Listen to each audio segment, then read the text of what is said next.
Chapter 4. The Amazing Civilization of Ethiopia.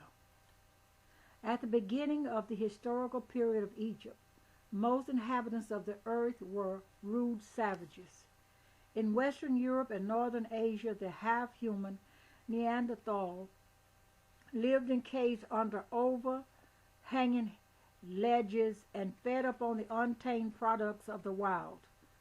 Outside of Africa, we find over the earth the rude stone tools of the first barbaric inhabitants that mark the evolution of these races from savagery through long stages of development to the civilized state. In Africa, we mud no different evidences of this slow progress of man up from the barbaric state. The Soudan shows no evidence of a stone age. The African seems to have passed directly to the use of metals without intermediate steps. The Semitic and Japhetic races upon the more sterile lands of the east and north, as nomadic shepherds, were slow to change to the more settled life that developed naturally in the rich regions of Egypt and the Upper Nile. Without agriculture, they could not advance to the handicraft stage. Going back only 3,000 years, we find these nations still very ignorant. Semites made no showings of culture until the rise of half-barbarous Assyria, which copied its arts and sciences from Cushite Chaldea. The Hebrews learned agriculture and building from the Hamitic race of Canaan.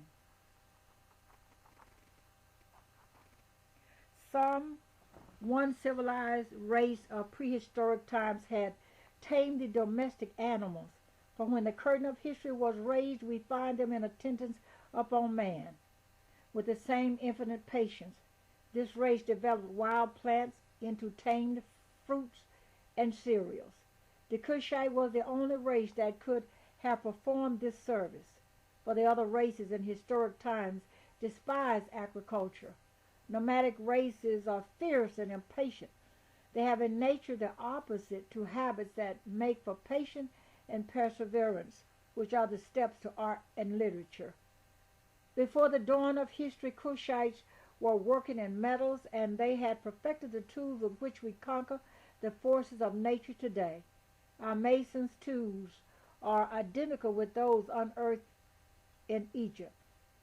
Jolly calls the three significant factors of progress in the life of man: the hearth, the altar, and the forge.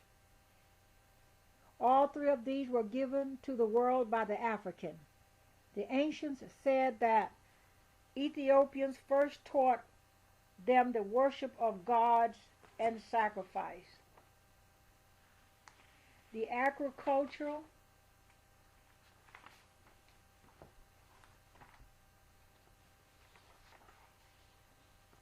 Ethiopian developed the idea of a settled hearth and home. He developed very early the art of smelting iron, which is found in the pyramids, and gave knowledge of its manufacture to the world. Donnelly points out that in the thousands of years since the domestication of animals, the historic nations of our times have tamed one-foot bird. In the light of these facts, is it helpful to our development that we blazon forth the boast that from later races has come the sum total of civilization?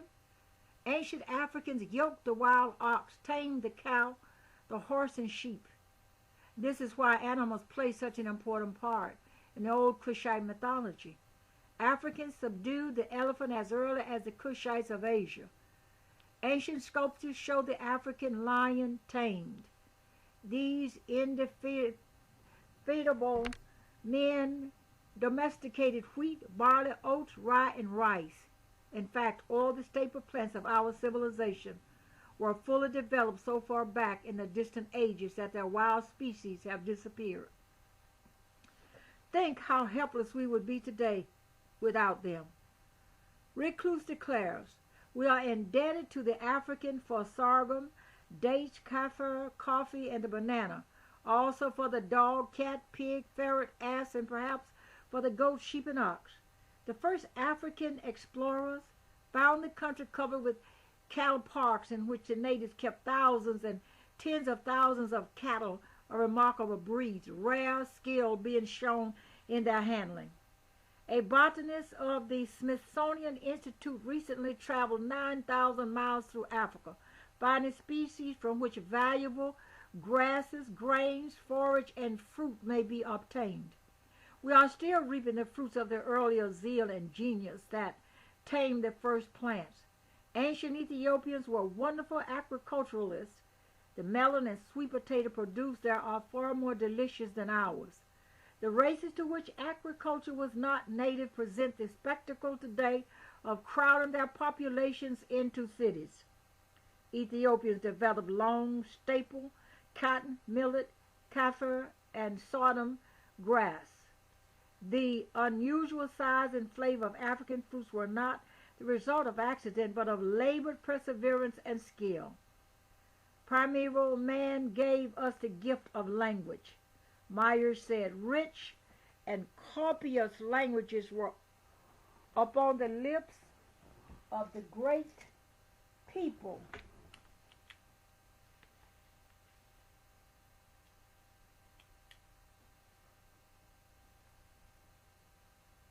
of antiquity.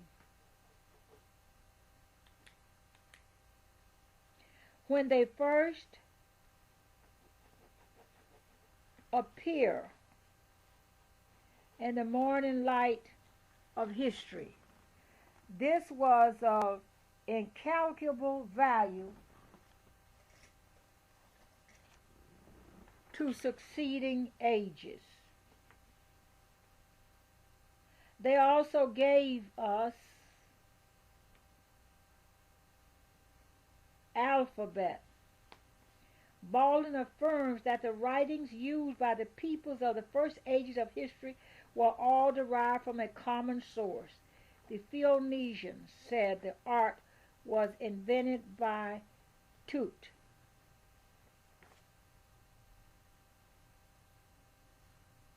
The primitive worship of the Ethiopians was pure. They worshipped one supreme being. Their rulers were priest-kings and at death were deified. As the ages ensured, this extended itself in ancestor worship, which was original with the Cushite race. It flourishes on the African continent today.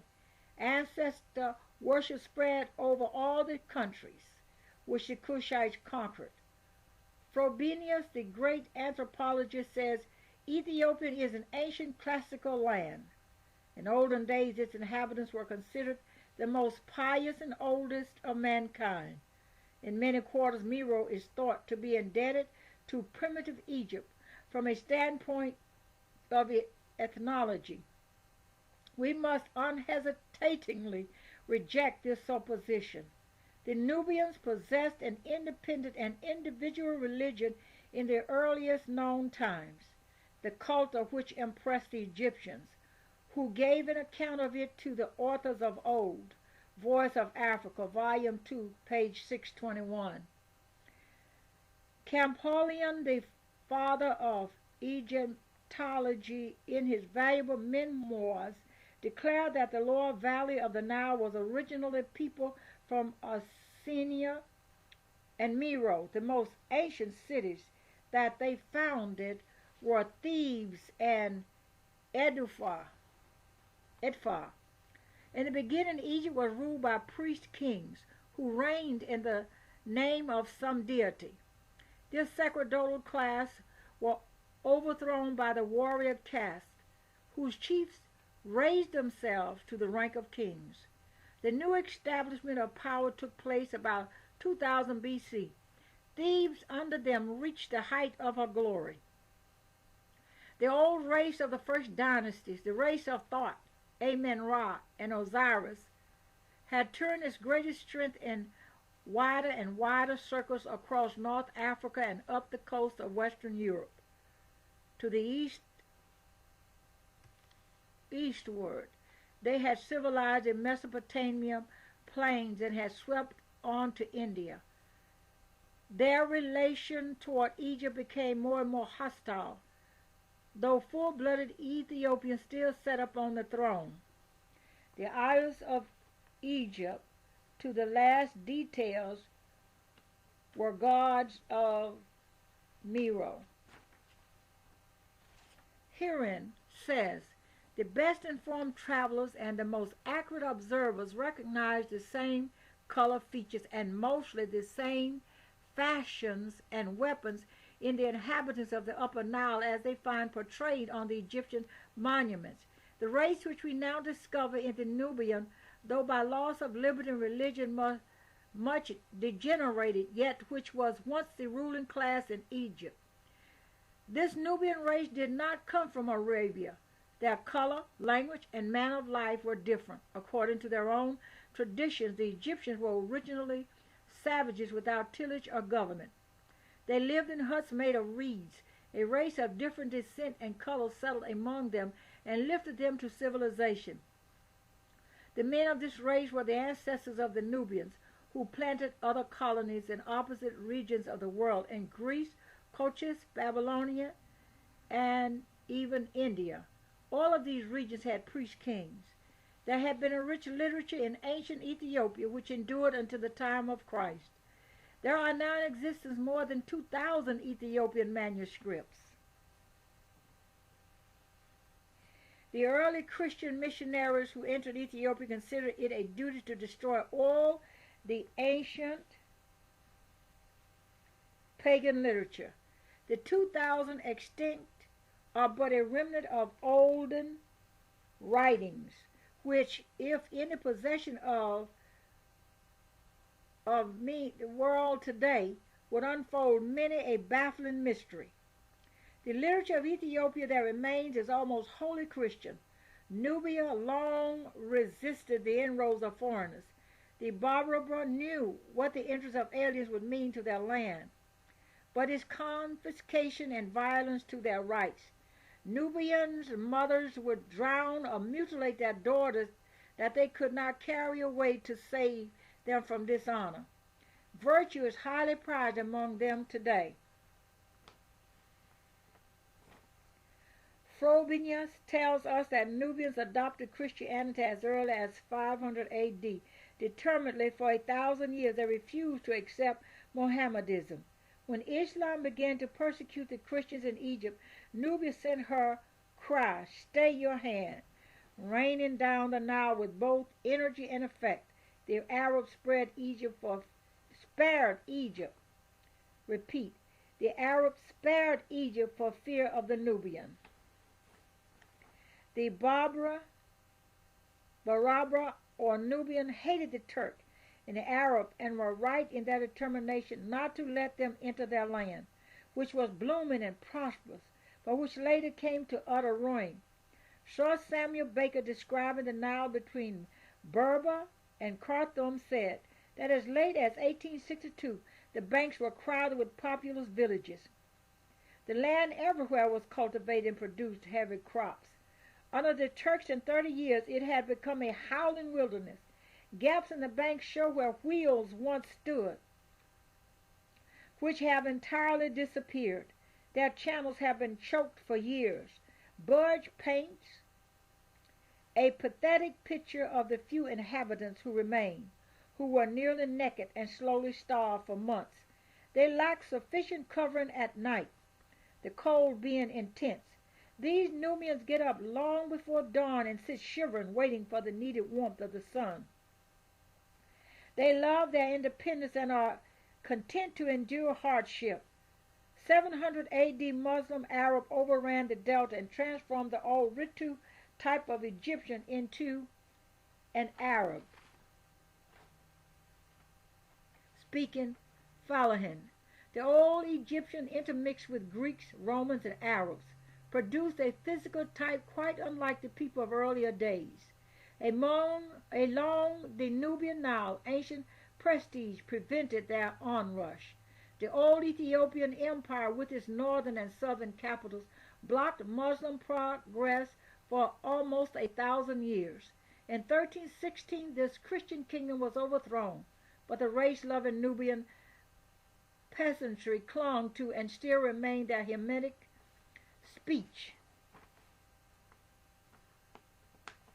which is the key to their origin.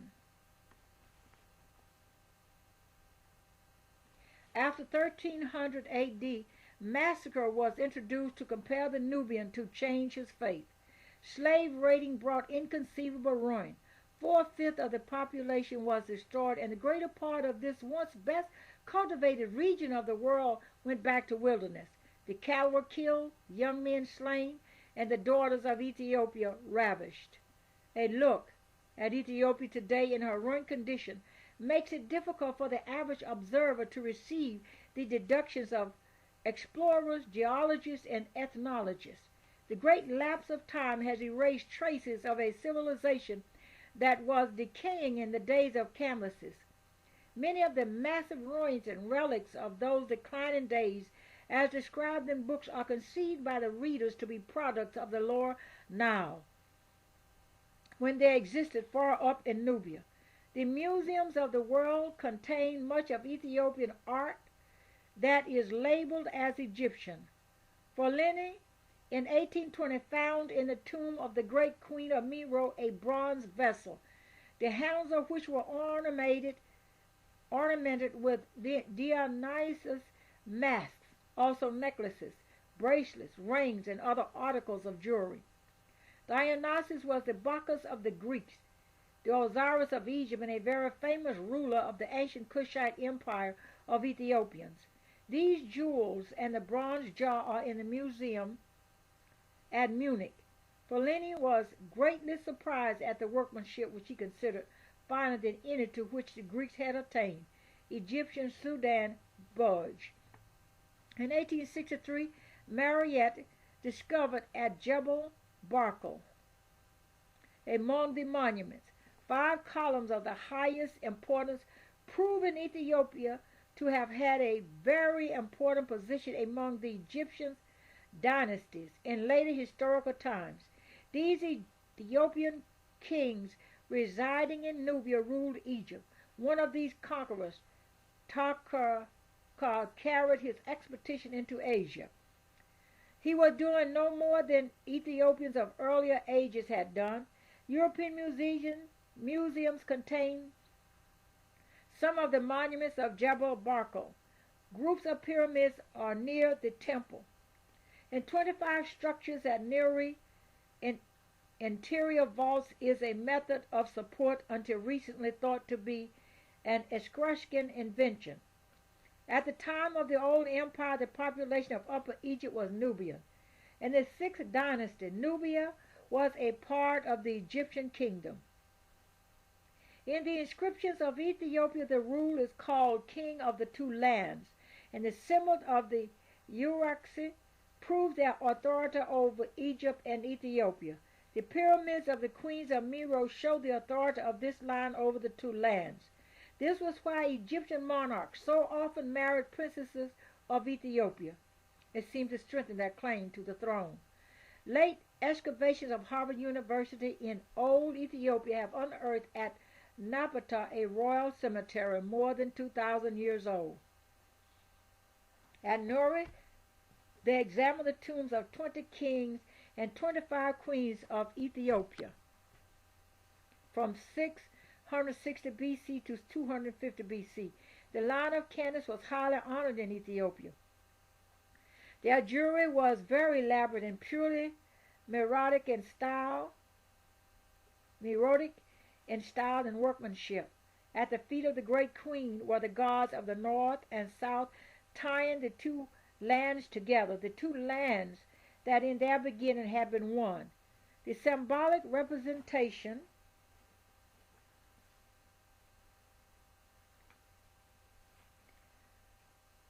of the union of the north and south is found at a very early period in Egypt.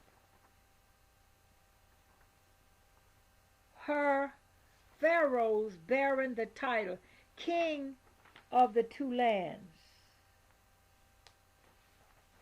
Hoskins definitely preferred the pyramids of Meroe for their eloquence of architectural effect to those of Giza. He viewed the ruins of Meroe as the last architectural efforts of a people whose greatness had passed away. These rulers were fully Ethiopian in feature and hair.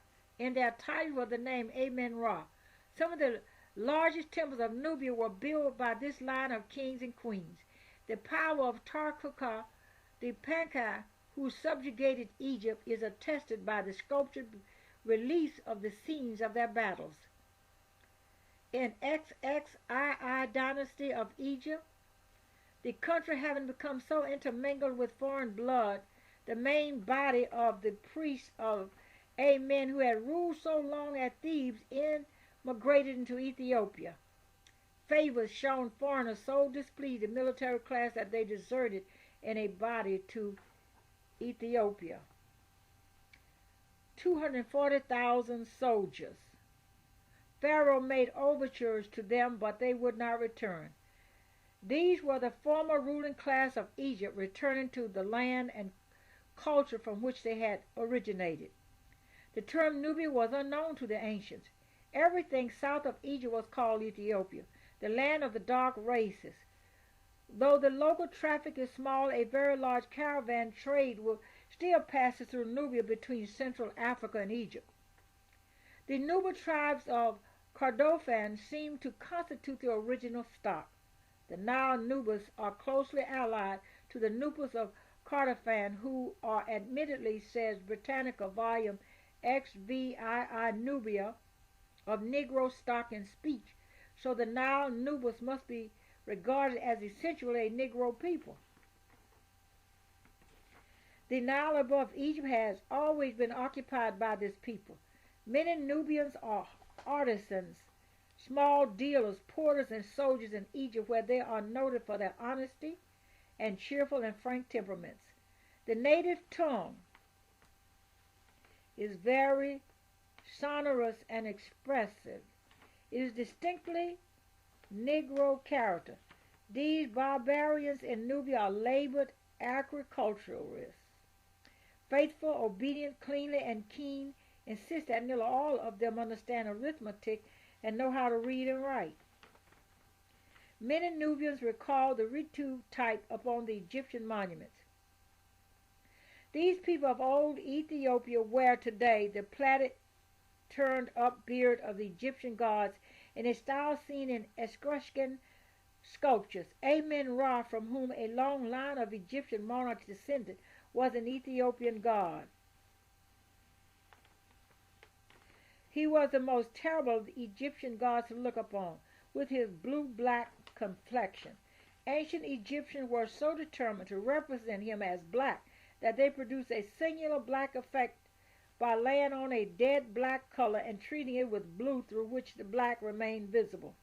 The Soudan in those ancient days was considered as but a continuation of Egypt. The greatest of the Sudanese gods ranked with Egyptian gods.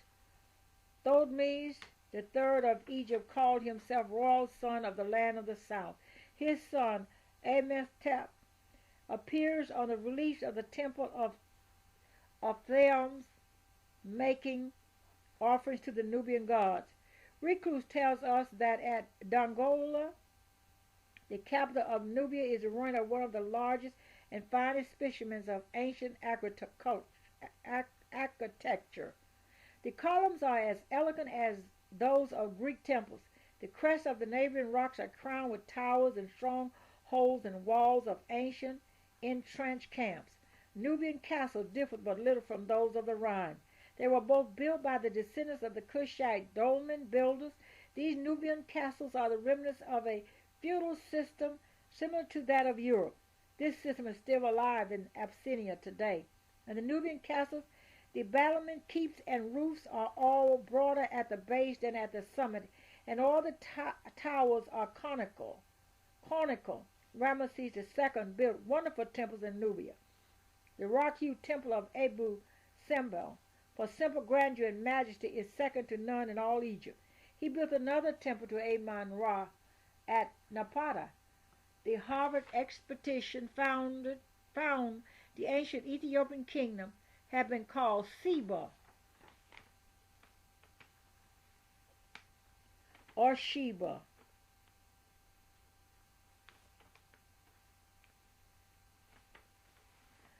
It was that part of the empire from which the Queen of Sheba had come with rich gifts to Solomon. Josephus, the Jewish historian, called her a queen of Egypt and Ethiopia. This was in the ages when Egypt probably was the two lands.